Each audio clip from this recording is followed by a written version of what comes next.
বিচার হবে, আমি তোমাদের বললাম। আল্লাহ ইচ্ছে বিচার হবে। আমার বাবা মা ভাই বোনদের যারা হত্যা করছে তাদেরও দায় মুক্তি দিছিল, কিন্তু আমি দেশে ফিরে এসে আইন করে তাদের বিচার করছি। ইনশাল্লাহ এই হত্যারও বিচার আমি করব, আমি তোমাদের কথা দিলাম। 14 জুলাই পর্যন্ত তো পুলিশ ছাত্রদের উপর কোনো আক্রমণ করে নাই, গরম পানি মারে নাই, সাউন্ড গ্রেনেড মারে নাই, বা তাদের উপর কোনো রকম জুলুম করেনি, বরং পুলিশ তাদেরকে সর্বতোভাবে সহায়তা করেছে।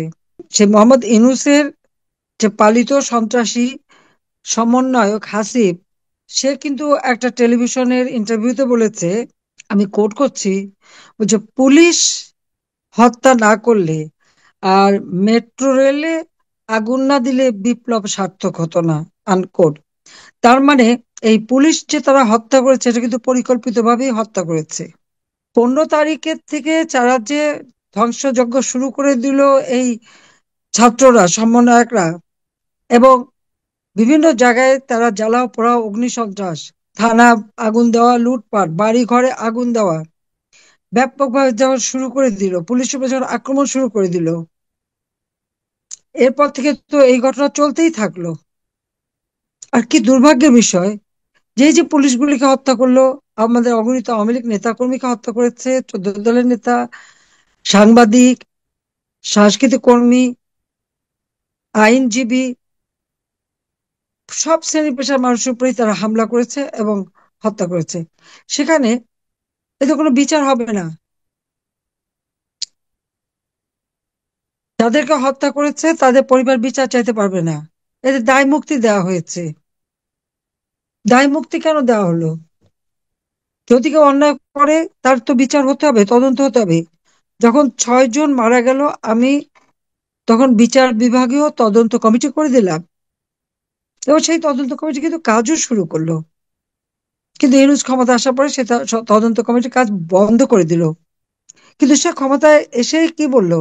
এই 8ই আগস্ট ইউনূস বক্তব্য দিয়েছে যে আমি আমি কোট করছি, সে বলেছে, আমি সকলকে শান্ত থাকতে বলেছি, ভায়োলেন্স আমাদের এনিমি, ছাত্রদের, রাজনীতিবিদদের সবাইকে শান্ত থাকতে বলেছি, আনকোট। তার মানে উনি সবাইকে শান্ত থাকতে বলেন, আর এদিকে তারা খুন খারাপি অব্যাহত রেখে যায়। যে একটা বিচার বিভাগের উপরে ছাত্র নামধারীরা যে হামলা করবে আর প্রধান বিচারপতি সহ বিচারপতিদের পদত্যাগ করতে বাধ্য করে নতুন ভাবে করবে, এটা কি ধরনের কাজ? একটা রাষ্ট্র পরিচালনার ক্ষেত্রে আইনসভা, বিচার বিভাগ এবং নির্বাহী বিভাগ, এই তিনটার সমন্বয়ে রাষ্ট্র পরিচালিত হয়।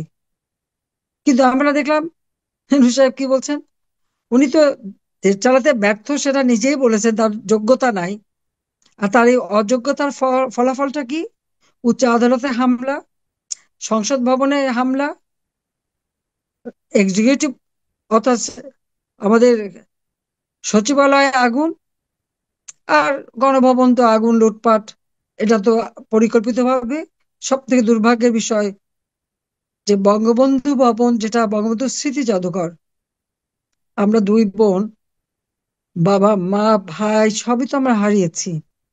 ওই বাড়িতেই সবাইকে নির্মমভাবে হত্যা করা হয়েছে। সেই রক্তের দাগ তো এখনো ছিল ওই বাড়িতে, সেই বুলেটের ক্ষত চিহ্ন ওই বাড়িটাই বহন করে যাচ্ছিল। আবার সেই 71 সালে এই বাড়ি থেকে জাতির পিতা বঙ্গবন্ধু শেখ মুজিব স্বাধীনতার ঘোষণা দিয়েছেন, আর ঘোষণা দিয়েছেন বলেই তো আমরা স্বাধীনতা পেয়েছি। আমরা দুই বোন তো 75 এই হত্যাকাণ্ডের পর এই বাড়ি আমরা তো ভোগ দখল করিনি, আমরা জনতাকে দিয়ে দিয়েছিলাম। বঙ্গবন্ধু মেমোরিয়াল ট্রাস্ট করে এই সম্পত্তি জনগণকে দান করেছিলাম। যদিও আমাদের দুই বোনের ঢাকা শহরে কোনো নিজস্ব বাড়ি ঘর থাকার জায়গা ছিল না, তারপরেও কিন্তু আমি এটা জনগণকে দিয়েছি, আমরা দুইজন। এই জন্য যে আমার বাবা তো এদেশের মানুষের জন্যই সারা জীবন রাজনীতি করে গেছেন, আর এই বাড়িতেই তো সব পরিবারকে হত্যা করা হয়েছে, কাজে এটা মানুষের জন্যই থাকবে।